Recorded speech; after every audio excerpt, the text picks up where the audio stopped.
Chicken wings and rings. Okay, back to the newspaper. You'll be happy to know that on February 20th, it was predicted that Delhi would have strong winds to blow over Delhi for the next 2 days. It's important I pay attention here because I'll get back to this.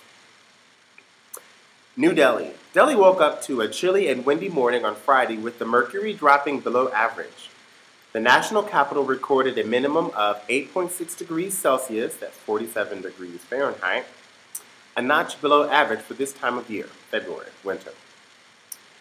Quote, the mercury has dropped due to cold winds blowing over the national capital.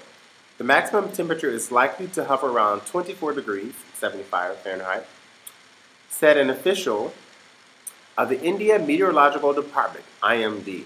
Strong winds will sweep across the capital in the next 2 days, the weatherman has predicted. Now, this article really didn't say anything. So let's read a more interesting one. Rickshaw puller sandwiched between two vehicles, but survives. You know what a rickshaw is? I think they're talking about the bicycle rickshaw. Oh. That's also funny. New Delhi. A rickshaw puller had a miraculous escape at Gulabi Bagh in North Delhi. The police said a tractor was hit from behind by a truck around 4 a.m. on Friday. The rickshaw, which was between the two vehicles, was crushed. However, both the rickshaw driver, Okil Ahmed, age 20, and tractor driver, Tinku, age 36, were rescued by police after a 1.5-hour operation. They received minor injuries for which they were given treatment, the police said. Now, why was the rickshaw driver there at 4 o'clock in the morning at a temperature of 47, sleeping outside? These articles always make me laugh because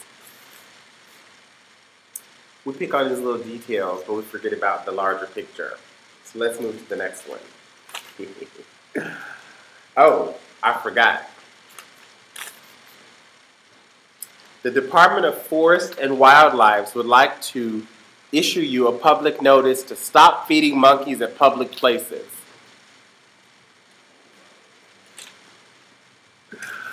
A flyer with body odor gets booted off the plane. Toronto, Canadian airline, blah, blah, blah. Users on Jazz Air described the smell as, quote, brutal, and the passengers were, quote, deplaned from the flight. It is important to understand that our crew members make every effort to resolve a situation before it becomes an issue. Unfortunately, in some instances, it may become necessary for our crew to remove passengers. Okay. I'm curious to know, who was this person? Another passenger described the smell as brutal. Jazz Air spokeswoman Manon Stewart confirmed that a passenger was deplaned, blah, blah, blah, blah, blah. And it's just funny to me that they don't say, like, who this person is, this anonymous person, because I'm sitting here wondering, like, oh my God, like, are they going to start to profile people by smell? Because the only people who are deplaned are, like, terrorists. Like, that Nigerian guy, December, who tried to plant a funk bomb on Christmas. Sorry, that's not funny. But it just reminds you that, like, life is petty. Let's fuck. Let's talk about fucking. So the next article is Sex Ed. Oxbridge blogger bears all. It's about some blogger girl in England. Again, like I said last time, you always have some naked white woman at the top of every masthead on some, in the newspapers. There's always some article just about just women's bodies are available, and I almost see them in the same light. Women's bodies are available. Both these people apparently believe that, and we're encouraged to believe that too. And so you just have a lot of articles around this, but then of course, here's the rest of what you get about how available women's bodies are. Man nabbed.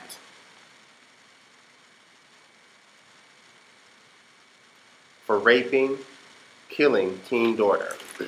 Now this is interesting because they give the gory details about how he, was having sex with this girl for 6 months, and then she was going to get married.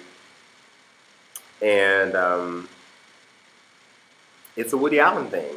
At first they said it was his 19-year-old stepdaughter, and that's what I also find interesting because this article is really redundant. They refer to the man in 3 different ways, and when I say redundant, it sounds redundant to my ears. I wonder how it sounds to other people's ears. That they identify this man as they arrested one Sanjay. He's just the way that they call it to this man, his stepdaughter. That's who he raped, and then later they refer to the same girl as his daughter, and then they refer to something the wife says, the deceased the deceased stepfather, and then referring to that woman they say her husband. I just find it really strange the way that they refer to this being. In fact, significantly more than they refer to the crime or the idea that. And all through the thread through all of this is that women's bodies are just there, just available. Yoga. What does this have to do with yoga? You know what I'm talking about. Yoga hoga. What does this have to do with yoga? Why is this always there? Why is this always there to sell anything? Why is it always that? He gets to be this. A guy gets to be this, but a woman, no matter what she's doing, she could be the most talented person on earth. You have Beyonce, all them heifers, all of them.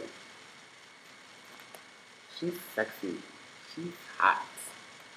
Plaster, always plaster a woman on the head. So let's end on a funny note with today's newspaper reading. We are like that only. I love these comic strips. I'll let you read it yourself. You can read this part and I'll read you the bottom part.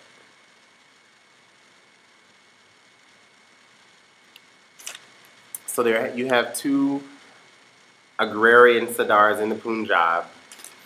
These guys taking a piss like anybody does here around the city. Any wall in this city, and there are many walls, class warfare. And people baptize them with piss. I know the Sarkar is going to curb the subsidy on urea fertilizer, but are you sure this is a good substitute? Farmers, they're so simple in our urban minds. Government is ready to consider rehabilitation of Sikh youths after the decision to reintegrate Kashmiri youth who crossed over to POK.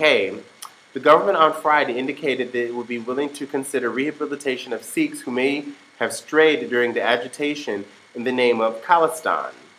Home Minister P. Chandibaram was asked if similar treatment would be extended to Sikhs who were living outside India as being contemplated for Kashmiri youth. Now this takes on a whole different meaning now that you talk about this. The fine text here is talking about a genuine civil conflict and rehabilitating youth and alluding to even the Kashmiri civil conflict, and yet this is how these people are portrayed. Now I'm not saying that they've intentionally done this. And I'm not even trying to tell you what this means, what this juxtaposition of these, and especially here in northern India, these are Sikh men, as this. And then you have these Sikh youth. And people have said it. When you talk about the violence in Australia, well, is the problem now that it's not just wealthy middle-class urban Indians who are going abroad, but it's these folks' sons who are going abroad and acting rowdy and provoking the Australians? That's what people are asking. The people who are reading and writing this in Delhi, those people, they're asking that. Right there.